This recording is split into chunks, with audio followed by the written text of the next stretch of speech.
ఆవిడ కొరికిన Apple sir వేలం వేస్తేనండి 25,000 rupees కొన్నాడు ఒకడు.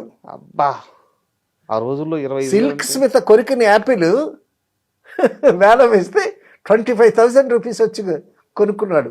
అంత క్రేజ్ సిల్క్ స్మిత్. ఏ హీరోయిన్కి లేదేమో అప్పుడు అంత క్రేజ్. లేదు అసలు. అటువంటి మహారాణిలాగా బతికింది.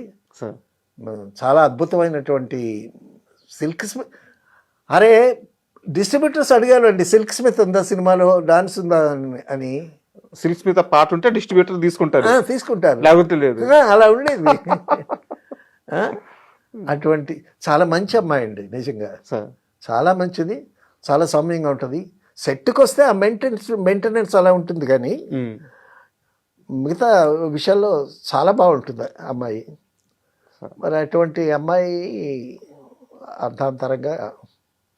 మీకేమైనా ఐడియా ఉంది సార్ తన మరణం చుట్టూ అసలు ఏం జరిగింది? దాని మీద రకరకాల ఊహాగానాలు ఉన్నాయి. జరిగింది ఏమిటో తెలియదు. ఆవిడ ఆత్మహత్య చేసుకుందని కొందరు అంటారు. ఆత్మహత్య చేసుకునేటప్పుడు ఏదో లెటర్ రాసిందని అంటారు. ఆ డాక్టర్ ఎవరో ఒక అతనే ఆవిడ మరణానికి కారణమని కొందరు అంటారు. సో కారణం ఏదైనా సరే ఒక మంచి నటిని కోల్పోయాము మనం. అయితే నా దగ్గర ఇంకో ప్రశ్న ఉంది.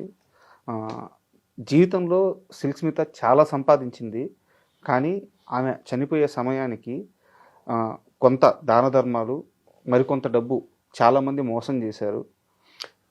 ఇప్పుడు డాక్టర్ గారు అని ఒక ఆయన ఉండేవాడండి సార్ ఆవిడతో.